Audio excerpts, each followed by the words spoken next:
Endowment lecture program. Kindly be seated. Kindly be seated all. First of all, I am introducing our today's speaker, Professor Eminent brilliant academic career all along, placed in first division and first class passed, second in Sanskrit honors from Calcutta University and first class passed in Sanskrit MA from Calcutta University, awarded scholarship, prizes and medals, awarded DLitt by the Calcutta University for research work on Buddhist logic.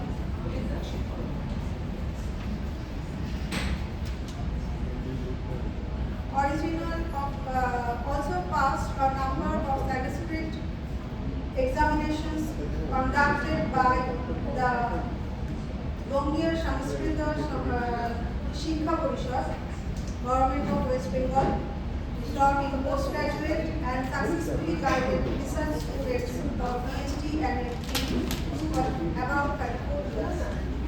Total teaching experience about 43 years. Our respected chairperson of this session is Professor Rabindra born and brought up in Kolkata with MA in Sanskrit with special paper Vedanta in Kapur Tirtha and Vyakarana Tirtha in Panini Vyakarana from traditional school of Sanskrit learning. Areas of special interest and research: Sanskrit language and literature, grammar. Advaita Vedanta Manuscriptology, published more than 15 books and monographs, more than 60 articles in renowned journals.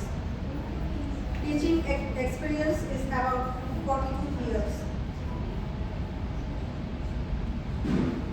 I am skipping all the details or read about all Professor and 2 times HOD of the Department of Sanskrit, Calcutta University, chairperson of several academic bodies, Calcutta University, member of different academic institutions, visiting fellow and visiting professor in several universities of India, foreign experience, 1982, Germany's Goethe Institute's scholarship for studying in Munich Goethe Institute, 1983, German language scholarship for studying in Cologne University, Cologne, Germany, 1985 to 1989, studying in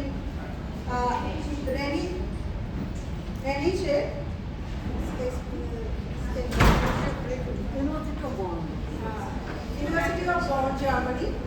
In this period, selected for 2 scholarships for completing the PhD studies. 1989, awarded PhD degree of Bonn University, Germany, with the rare breed of Summa cum laude. She is the first Bengali who formally studied and specialized in Germanistic or German literature with German universities PG degree, taught linguistics and structural introduction to Bengali language for scholars of Indology in Bonn University, taught German language in the University of Calcutta in several institutes in Kolkata on behalf of Goethe Institute, Max Muller Bhavan, Kolkata. In 1987, visited Salamanca University, Spain, as invited guest lecturer for delivering a series of lectures on Panini's grammar, an introduction to the main characteristics of the Indian grammatical tradition in the Department of Indo-European Linguistics, taught Bhumika of Patanjali's Mahabhashya, interpreting in German language. Specialization in German literature, the period of Romanticism, Heinrich Heine, and modern German poems, particularly post-Second World War German poetry. 1982 published Bengali translation of the lost Sanskrit drama Lokananda from Tibetan and German traditions. Published a monograph of Heinrich Heine in Bengali with Bengali tradition of the German author's poems and prose writings. Published Bengali translation of many German poems of several poets composed after the fall of the Berlin Wall and reunification of Germany. Welcome, madam. Welcome, sir. Please start the station. Respected members of the audience, the honorable dignitaries, and the dear colleagues, I am grateful to the organizers of this seminar for inviting me to deliver a lecture here. The subject of my lecture, as you are perhaps already aware, is the philosophers and the lawgivers in ancient India. Sir, I forgot to felicitate you. Kindly pardon. Kindly spoke to me. Okay, this is all the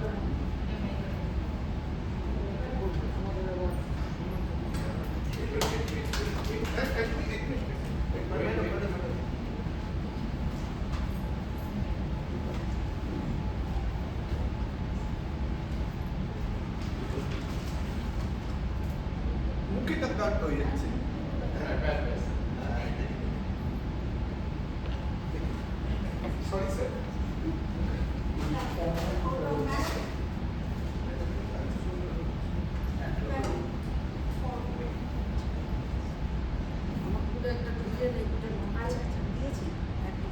ঠিক আছে আমি এটা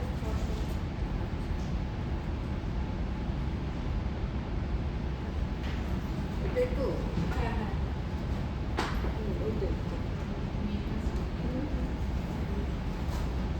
So, my lecture is on the philosophers and the lawgivers in ancient India. According to the Indian tradition, the aims of human life, in Sanskrit, Purushartha, are divided into four classes, namely Dharma, Artha, Karma, and Moksha. We have thus, as examples, Manu Sarva Shastra, Kautilya Artha Shastra, Vatsyayana's Kama Sutra, and Moksha Shastra of the philosopher. For example, the Nyaya Sutra of Gautama, the Vedanta Sutra of Badarayana, and similar other ones. The objectives of each are different from one another. However, we find that the authors of the Dharma Shastra or the lawgivers concern themselves with the maintenance of an ideal social order, while the philosophers are supposed to be the custodians of logic and principle. Yet, evidences show that the lawgivers try to influence the philosophers on some basic issues. In this context, we get valuable information from the Astiko-Nastiko classification of the Indian schools of philosophy. However, it would be wrong to assume that this idea of philosophical activity is approved of and followed by all the Indian philosophers. A procedure based upon free thinking and unbiased argumentation, which the philosophers try to build up, do not appear to be acceptable to many.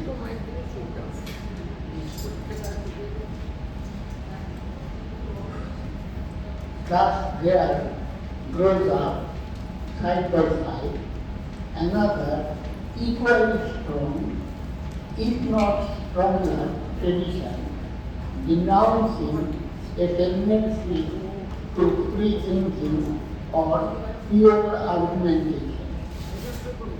If the former wanted to make doubt a starting point, the latter accorded the highest position to faith, namely faith in scriptural declaration. We may have just one example to form an idea of the extent and seriousness of this opposition to free thinking in ancient India. An easy but glaring instance of how the philosophers fail to outgrow the spell of Manu is the most widely accepted classification of the systems of Indian philosophy. Though rather unsatisfactory in certain respects, this early classification has not only been never questioned, but also given a prominent status in the sense that most of the textbooks on Indian philosophy, even today, start with it. According to this conventional classification, the systems are either astical or gnostic. Before considering the underlying principle of this classification, it would perhaps be worthwhile to say a few words about the different meaning of these two terms, that is, astical and gnostic. Let us first consider the view of the grammarians, who are primarily concerned with etymology and the meaning of words. Panini, the grammarian, says, Ashtadhari, 460, that is the number of the sutra, that the words astico and nastico, and giving the definition, are formed by adding the suffix "tok" to the words osti and nasti. Osti is a Sanskrit term, it means exist, and nasti also is a Sanskrit term, it means does not exist. Thus, the literal meanings of astico and nastico are respectively one who believes that it exists, just it exists, and one who believes that it does not exist. If you admit that it exists, you are Nastic. If you do not admit, you say it does not exist, you are Nastic. Now, we have to know it is a pronoun, so every pronoun stands for a noun. So by it, what exactly are we to understand by it? There are controversies. I shall take them one by one. The commentators more or less agree that it here means, commentators mean the commentators who explain Panini truthfully, and this is in Kashika. The commentators more or less agree that it here means the other word or porologo. That is, one would be an astico if one believes in rebirth or transmigration of the soul, and the Nastika other thing. That is, the Nastika does not approve of Puroloka, and also it does not believe the transmigration of the earth. But I am trying to give you an idea of the actual situation, how it works. But the conventional classification does not take this into consideration. Why? That is, these two meanings, actually given by the grammarians, are not considered, taken into consideration while the classification is being made. But the conventional classification does not take this into consideration. Why? We have to know the reason.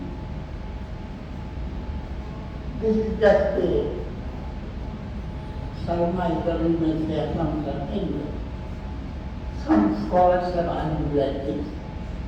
Perhaps because the term astika would then be applicable to the Buddhist and the Jaina. Why?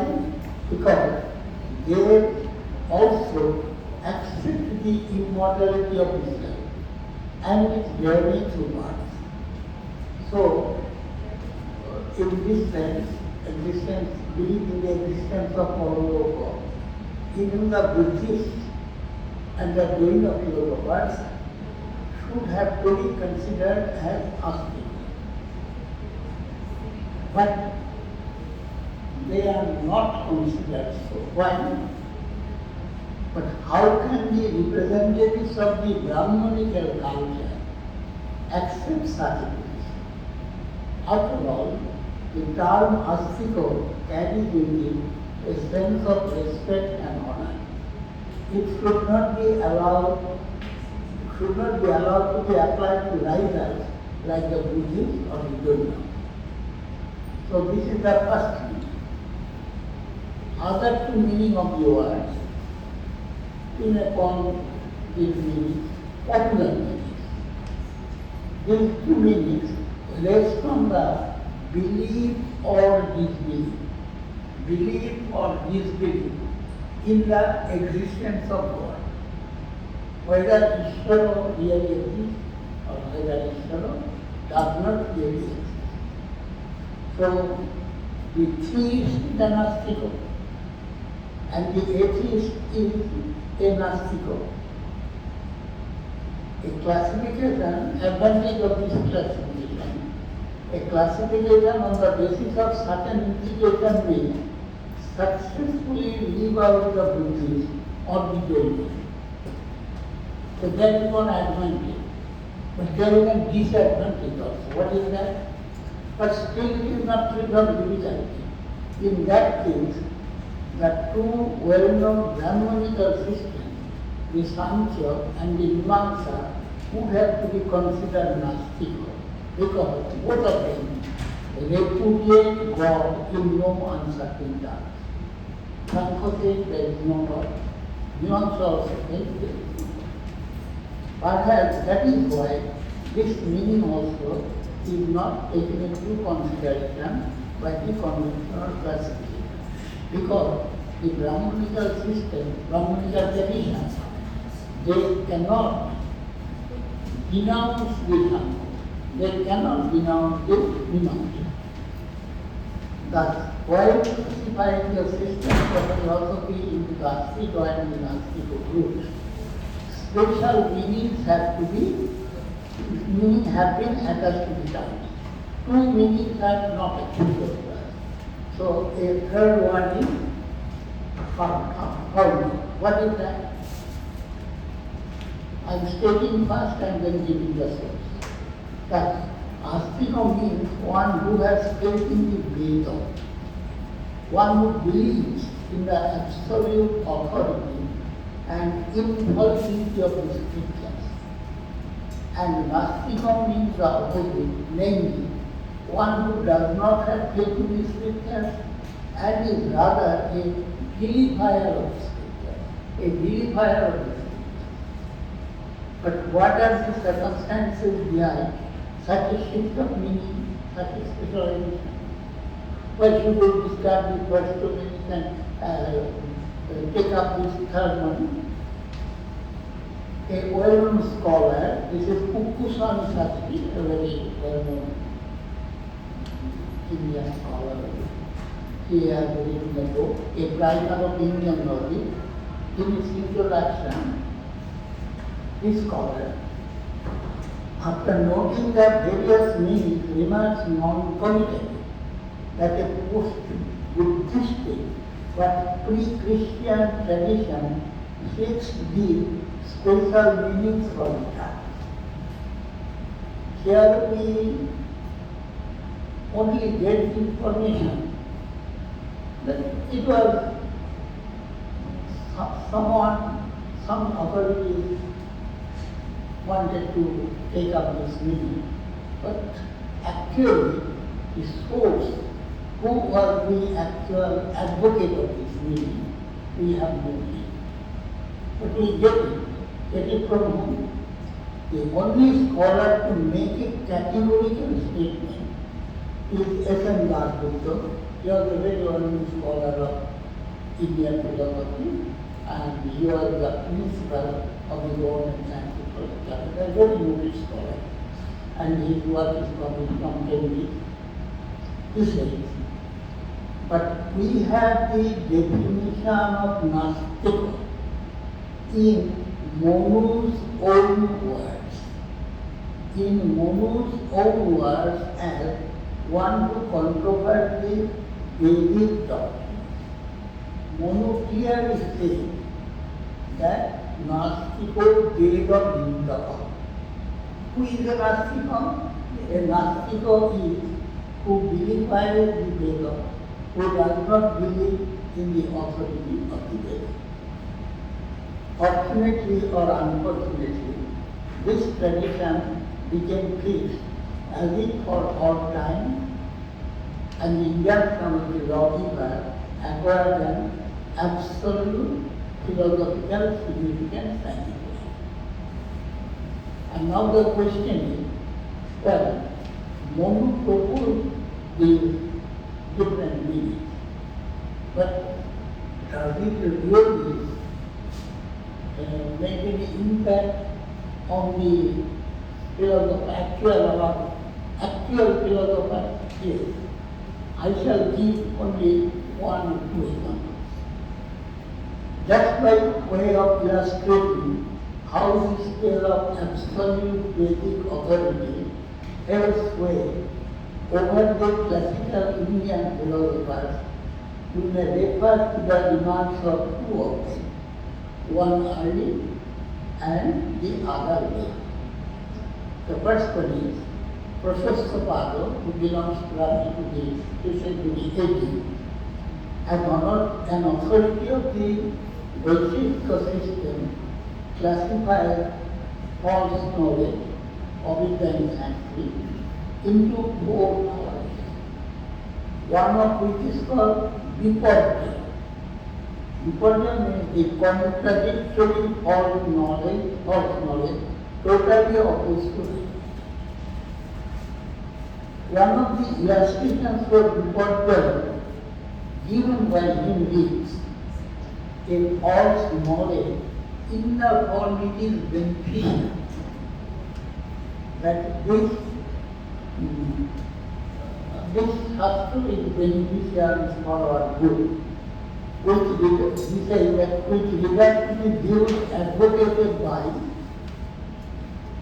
the Shakkar, that is the Buddhists, and others whose teachings are opposite to what are taught by the Troyi, Rik, Jyotish and Sama, would be a case of Viparya. So according to Philosopher, the examples of Viparya or contradictory knowledge, the doctrines that are taught by the Buddhists who are vehemently opposed to the Vedic authority and Vedic views. This is our example. Again, Madhusudana Saraswati about 1540 AD, and Professor Dr. Bharati is here. He will be able to tell you more than myself, because I studied now, I know nothing of Vedanta, because Vedanta says the word. But we realize that we said not yet. Anyway, so what does Madhusudana Saraswati say? An objective Vedantis were giving a detailed list, you please mark my words, detailed list of the various branches of learning that we have to study, simply refuses to include the Buddhists and the Charvakas and the Jainas in the list. Why? On the ground that they are all Vedavaccha. What is meant by Vedavaccha? Outside the pale of Vedic orthodoxy. And they are guilty because as such they are not in the list conducive to any book of the human beings, even and indirect. So if you oppose Veda, you have committed a grave crime. From this conventional standpoint, three systems are declared to be Gnostic or heterodox. And there is no doubt, as we have in these examples, about the strong anti-Vedic attitude. They are the materialistic philosophy called the Lokayata, Charvaka or Vanushutta, a variety of philosophical views, secondly, that claim generally an allegiance to the teachings of the Buddha and hence broadly referred to as the Buddhist, and another creed-come philosophy, perhaps older than Buddhism, known as Jainism, the name being derived from Jino, the victor, that is, one who is supposed to have achieved complete mastery over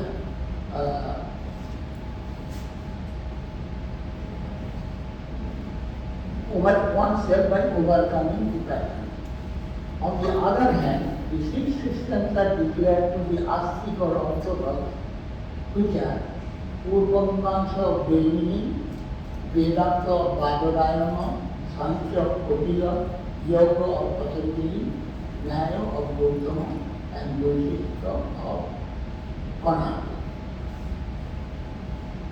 Despite the fact that this definition is firmly rooted in the Indian philosophical tradition, we would perhaps be not justified in overlooking some of the difficulties it is incomplete. Many scholars have pointed out that even if Monu proposes this definition, advocates this definition, but this definition is not as happy as it is assumed. One, I am pointing out some of the objections. An obvious objection against the special interpretation of the words Astiko and Nastiko is that it goes against etymology. Here, if I think you understand Bengali etymology, but is your point? উৎপত্তিগত অর্থই মানতে হবে এমন বলতে পারি না, বলছিলাম উৎপত্তিগত অর্থটাই normally মানা, বৈয়াকরণরা সেটা প্রতিরোধ, কিন্তু আস্তিক ও নাস্তিকতা কিন্তু উৎপত্তিগত অর্থ আমাদের না নেওয়া, এটা যেন আমি ইম্পোজ সেটি। At least in the case of the Sanskrit language, the primary concern for determining the meaning of a word is the grammar. But we have already seen that, so far as grammatical derivation is concerned, there is in it nothing about pledging or not pledging loyalty to the scripture or especially to the Vedas as it has been ordained by me. Briefly, a definition should be free from any bias towards any religion or creed. But if we follow Monu's definition, we commit that bias. So this is the objection. It is not that, it is true that words do not always become their etymological meaning. Someone may argue that sometimes we are not, we do not accept the etymology. How I should be glad and so meanings of words are not primary fixed. They may change due to analogy, popularly say, association of ideas, contact with other languages. For shortage of time I am not giving examples. And the like, and etymology may be forgotten. Yes, it is true. But instances are perhaps there where the meaning of a word is fixed in total disregard to etymology, not mine. Total disregard to etymology, just for the being of an individual. That is not. If popular usage says this is not acceptable, well. If by analogy there is a shift of meaning, well.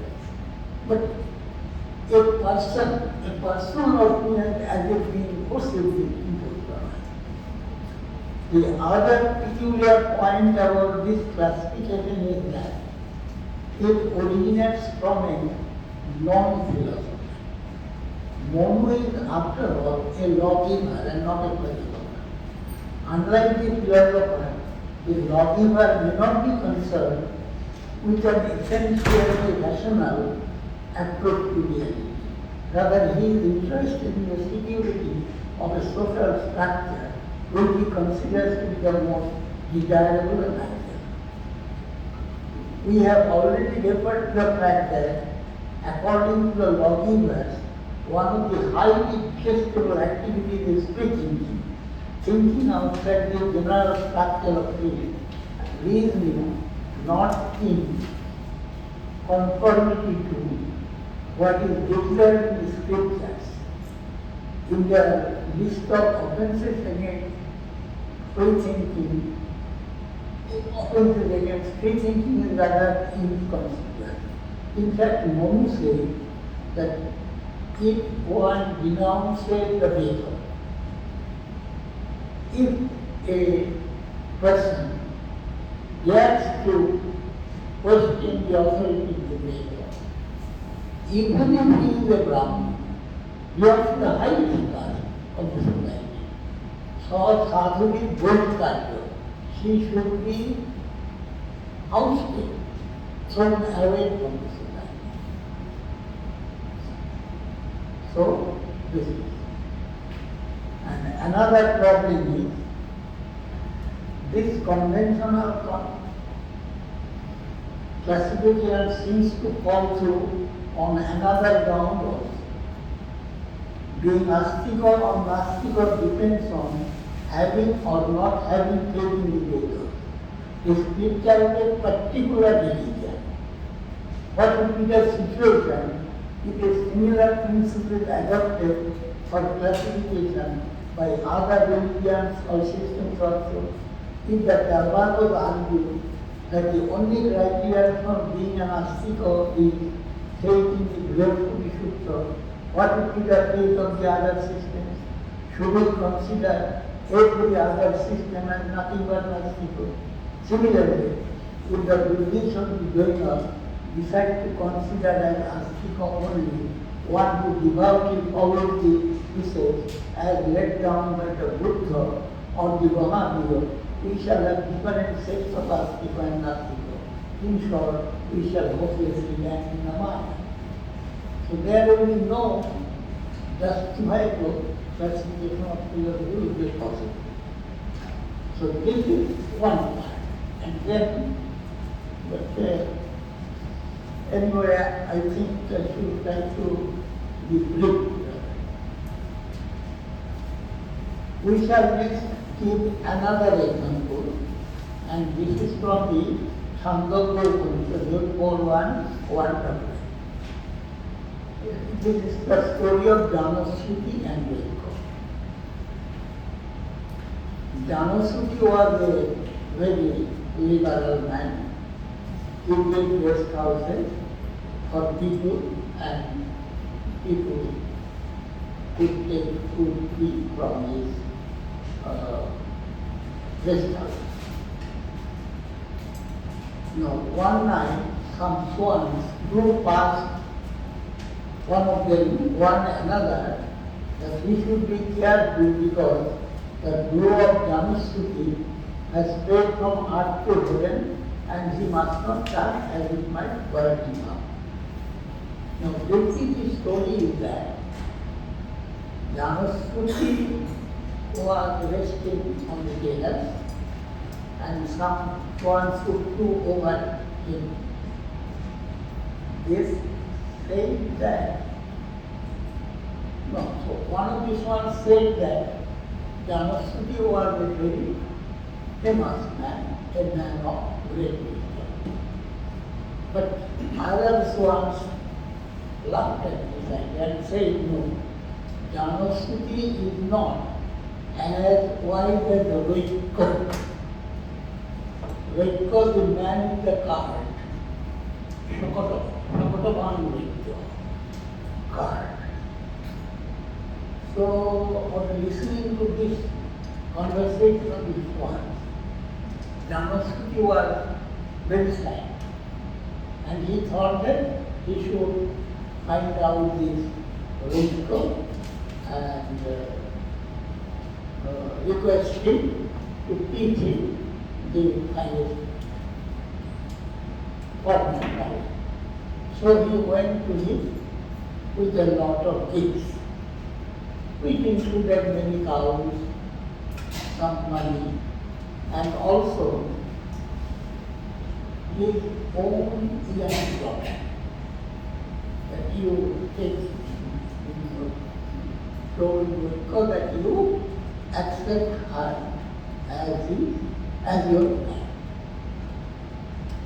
So, Vaiko, the great scholar Brahmogyan, he said, yes, I shall accept all his gifts and teach you Brahmogyan. Especially, not this, Vaiko said that I am very much attracted by the sweet face of this young daughter of yours. I have become very fond of her. Yes, I shall marry her.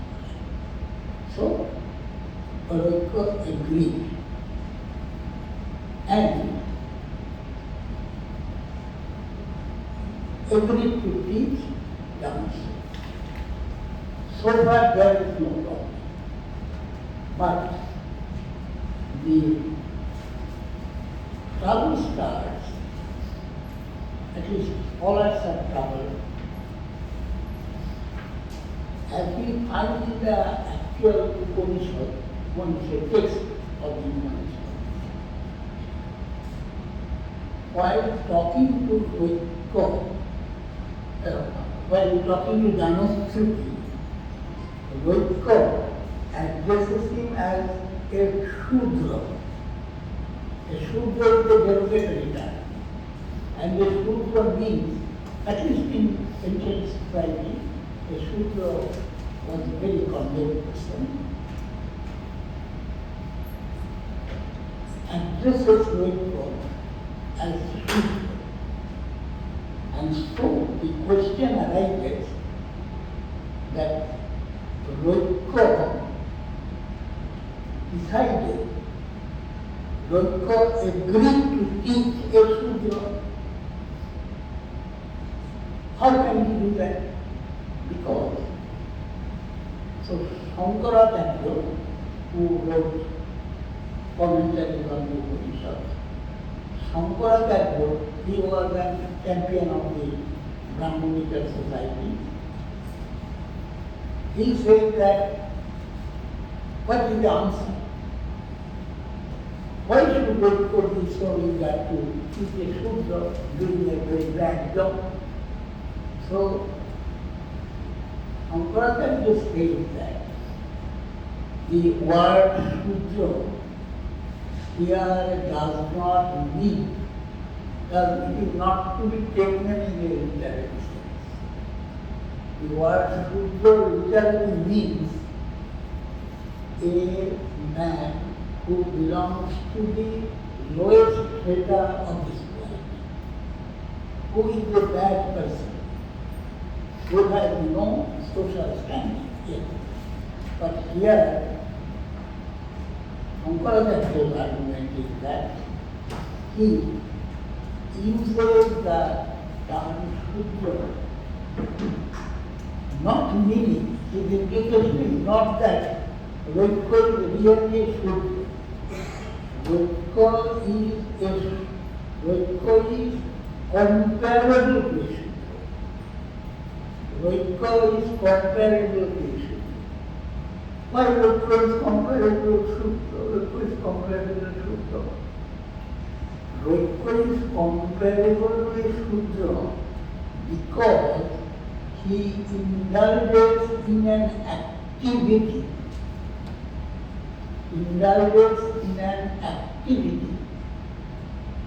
Which can be performed by a fool like a Shudra itself. What is that called? What is that bad activity? The activity is he wanted to buy knowledge with money. And not money only. He wanted to buy knowledge, even giving away his own young daughter to a non-Muslim. So, therefore, Shankara's argument is that here the word Shudra is applicable to Vaidya not in a literal sense. It is in a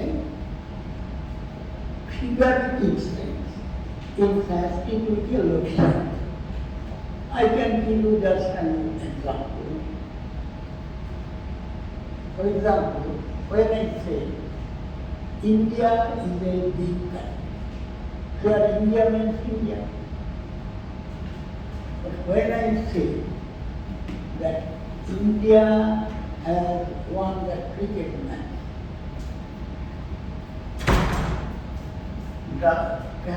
can we take India in the sense of the country itself? No.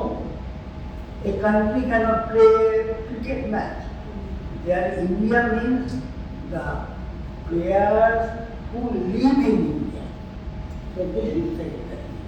So Shankara's argument is that we have to take a figurative meaning because the primary meaning of the word Shudra we cannot take. So this is British Shankara's argument. But other scholars point out that no, this is totally wrong. Why? Because there is a definite principle, there is a definite criteria which must be fulfilled. And if that criterion is not fulfilled, only on your own will, you cannot leave the primary meaning and go to the secondary meaning.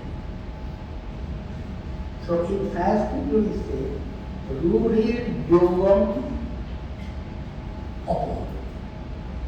That is, popular usage is far more stronger than Rudi popular usage.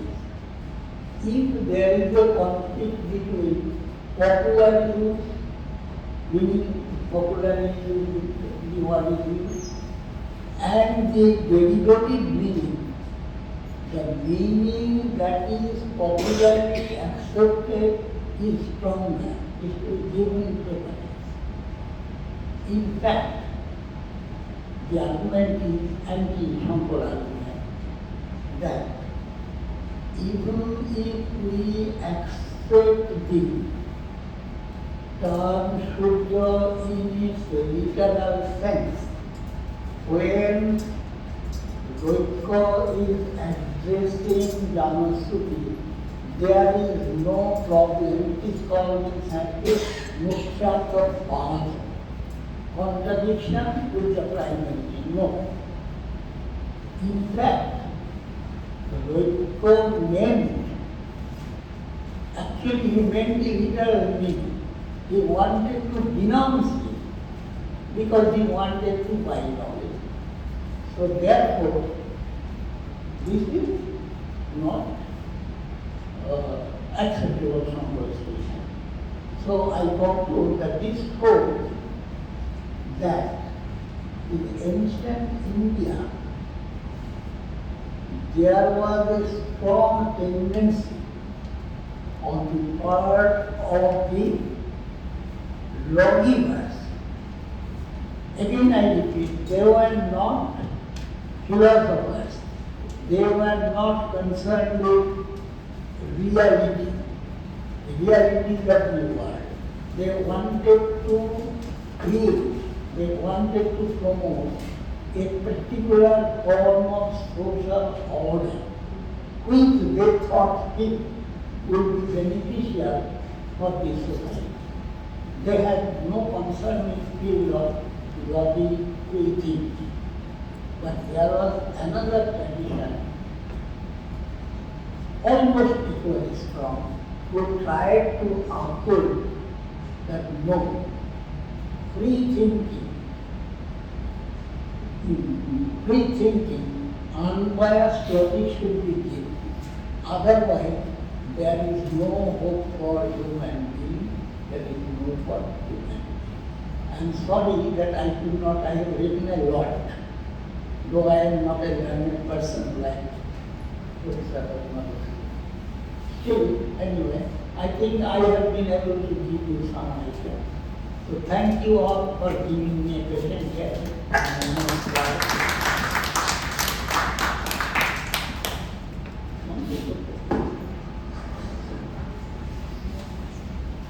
Thank you very much, Professor Dr. Niramakanti Gongupatthaya, for delivering such a brilliant, illuminating lecture within such a short span of time.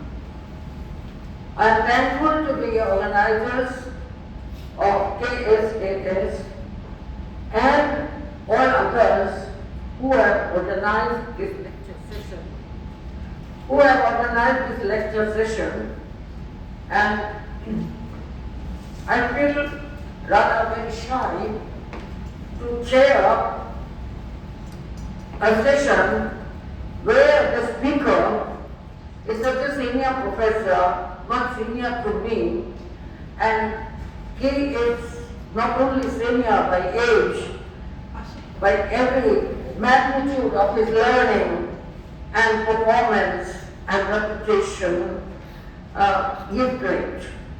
So I feel shy, and please forgive me. With all humility, I accepted this job of chairing the session where you will be the speaker and the only speaker. Please forgive me for this audacity, if any. Anyway, I like the topic very much, and how Professor Gongupatthaya has elaborated upon, that is really simple, brief, and lucid. It has been seen several times that while explaining any philosophical issue or concept for a debate, often the commentators and others, they rather tend to follow the verdicts of the Dharma Shastra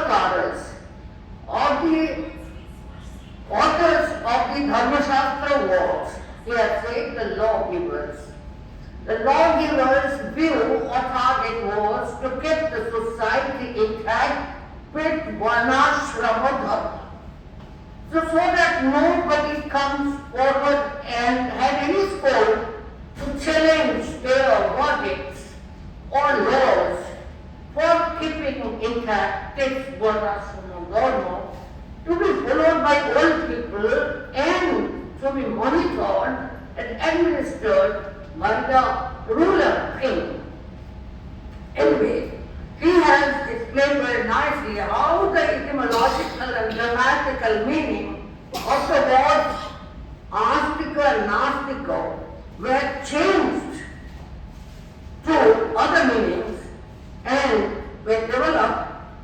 Astika not meaning the persons who believe in the existence asti of rebirth, janmantaram, or karma phalabhota, accepting and experiencing the results of the karmas done in this life, in the next life and in the next births and so on, and in the paraloka and the world beyond.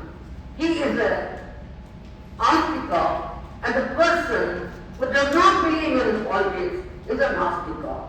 In that case, so Ishwar and another person was to believe in or accept the philosophical concept of the existence of Ishwar, God. So, in that way, he has mentioned already about the Jaina philosophy. In Jaina philosophy, the concept of Sarvajna, all-knowing, omniscient, God is accepted. Ishvara Tattva is there and it is explained. It is little different from the concept of Ishvara as explained in the Naivishisika Darshana, branches of philosophy, or in the Vedanta philosophy, in any branch of it. Still, that omniscient Sarvajna Ishvara concept is accepted in Jaina philosophy. I would love to talk about the Buddhism also, the Buddhist philosophy. In Buddhism, it is argued, who are these persons, in the Vinaya texts and elsewhere also, who do not believe in the existence of the paraloka, nasti paraloka, nasti param janma, nasti paratra karma phalabhova. These are the persons who are abused, who are denigrated, and they are called not Nastika. In Buddhist terminology, they are called Uchchedavadins. They are Uchchedavadins. So, to believe in the existence of karma and karma phalabhova and for getting the karma phala results in other worlds, which are antara, the cycle of rebirth, it is accepted in Buddhism also. So that way, asti paraloka, asti janmantaram, etc., etc., they are valid etymologically this term astika for Buddhists also. Next, it has never been asked in our teaching procedure that the followers or those who accept the philosophical branches or the philosophical schools, who accept the authority of the Vedic Lord as undebatable proof and evidence for any topic whatsoever, any philosophical topic whatsoever taken up in that particular branch of philosophy. So the final proof, it is always said, and so says the Vedas also, Tatha Shruti.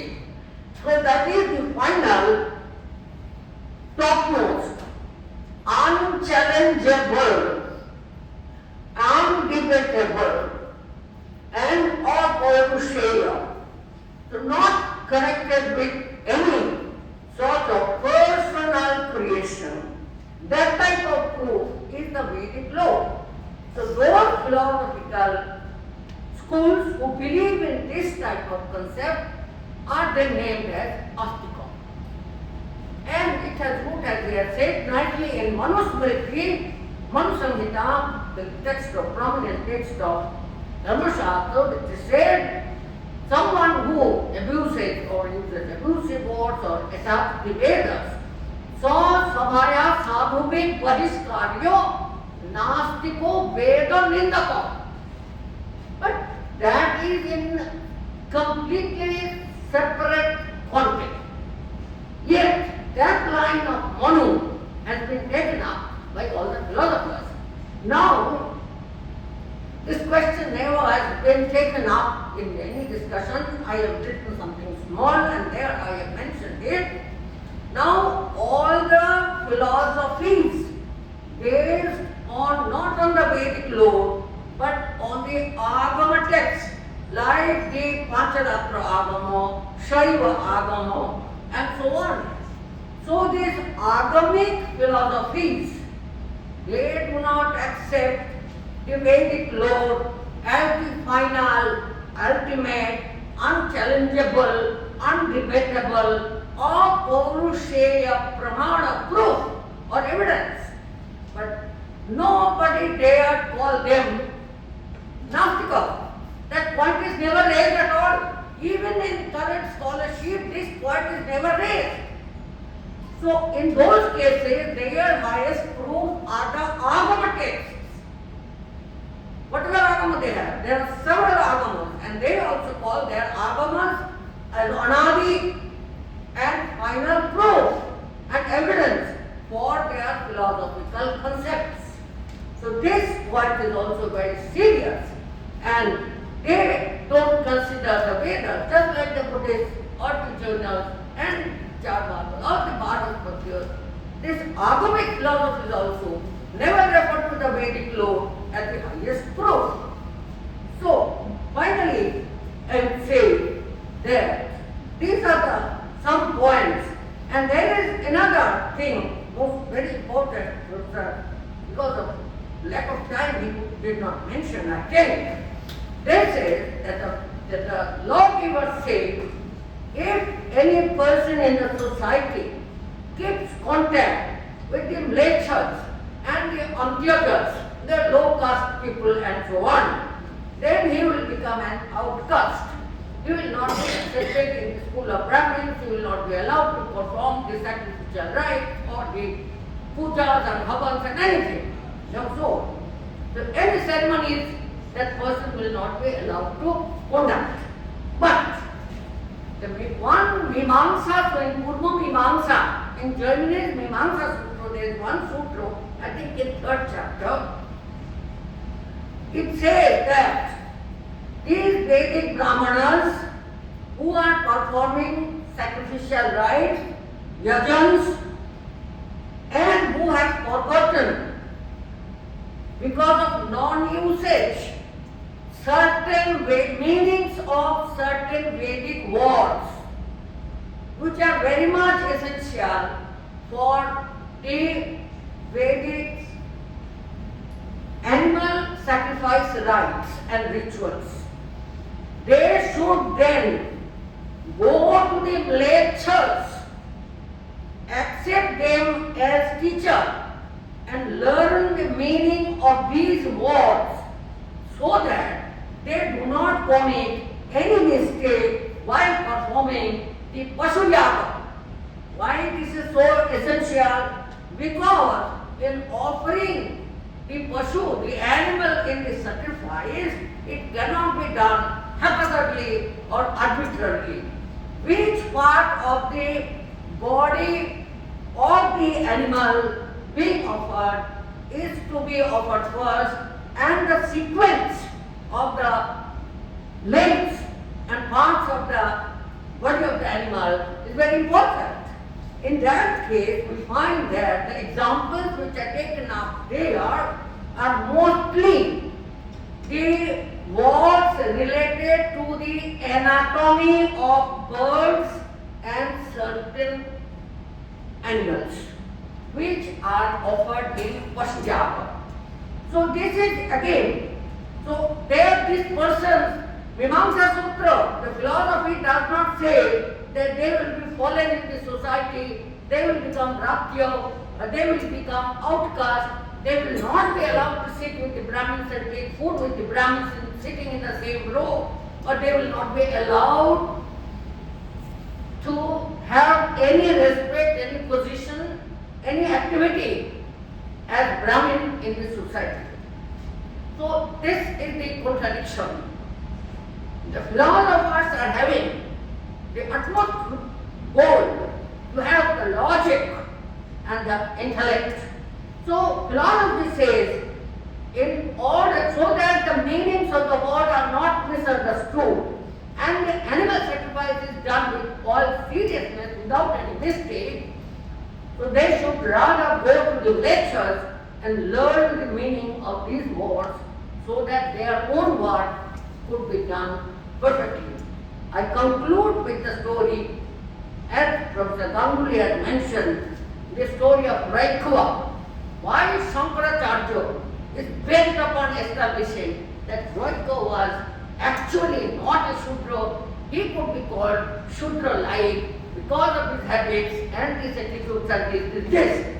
Because this same I have written on it, this same Shankaracharya in the the section of Upper Shudra Adhikarana in the Brahma Sutra is elaborate enough to exclude the Shudras from learning the Brahma Sutras. The sentence could be simple. He could have put the argument because the Sutras did not have the opportunity normally, did not have the opportunity to learn the Vedas, which is an important and a foremost prerequisite for entering into this knowledge of the Brahma Sutras. So on that ground, Sutra could be excluded. But strange enough, Shankaracharya doesn't argue like that. He says, because he is a Shudra, he should not be allowed, if he by chance, by mistake, learns something, he hears something, while some others are reciting the Vedantas and this and this and this, then his ears should be blocked with burnt and liquid, hot liquid, lead and lead. So harsh. Why? And then the commentators who have commented upon Shankaracharya's Bhashya go further and elaborate this portion very much and quoting every time from the Dharma-shastra text, starting from Manusmriti and then other Dharma-shastra texts. So this is why naturally the same Shankaracharya, maintaining his consistency, cannot say that Raikava was a Shudra. If he accepts that Raikava was a Shudra, then he cannot explain that thing in the Upper Shudra Adhikarana. So these are the anomalies which are to be noted with open mind and research mind, because research is enlightenment and going to that, I know, but yes, I know, that is why, and I am thankful that you kept this much for me. Yes, that you kept this much and I hope. Thank you for pointing out the Consistency. Shankaracharya is consistent because he won't allow. But he could, with a simple sentence in the beginning of the Brahma Sutra, he said, Smadhyaya anantarjam tu samanam. The Smadhyaya must be there before one enters into this Brahma Sutra, athato Brahma Jignasa. But they depend upon the Dharma Shastra. So this is how the Dharma Shastras have impacted upon, I don't say influence, impacted upon the writers of philosophical texts and authors and commentators of philosophical texts of ancient India. Once again, I thank you very much, Professor Ganguly, for giving me this chance to conclude your in a very brilliant and bright presentation. And I thank you all for your kind patience. Once again, I thank the organizers and the authorities of the KSAS for inviting me to this session. Thank you so much.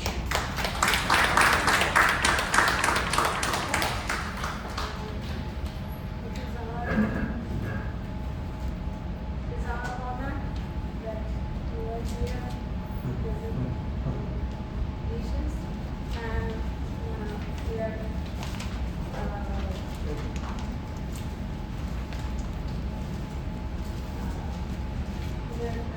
giving our respect. We are showing our respect To come to near the Professor Karunasindhu. This lecture is in his name, and here his daughter is present with us, and I request her to please give some words of thanks for this lecture.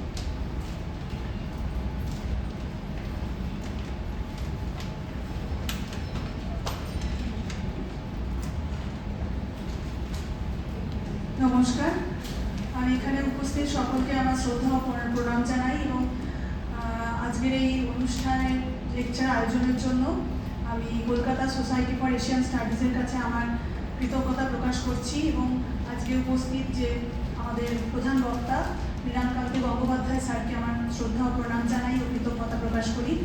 আমার শ্রদ্ধা madam doctor Ratna Basu madam উপস্থিত রয়েছেন, ওনাকে আমার শ্রদ্ধা ও প্রণাম জানাই এবং এখানে উপস্থিত অন্যান্য আমার যারা বয়োজ্যেষ্ঠা রয়েছেন অধ্যাপক অধ্যাপিকা এবং অন্যান্য যারা শ্রোতা দর্শক রয়েছেন তাদেরকেও আমার কৃতজ্ঞতা জানাচ্ছি এবং অনুষ্ঠানের যে সফলভাবে অনুষ্ঠান যে সংগঠিত হলো তার জন্য আমি আমার ধন্যবাদ জ্ঞাপন করছি। শর্মিষ্ঠা দিকে সকলের উদ্দেশ্যে আমার ধন্যবাদ জানাই শেষ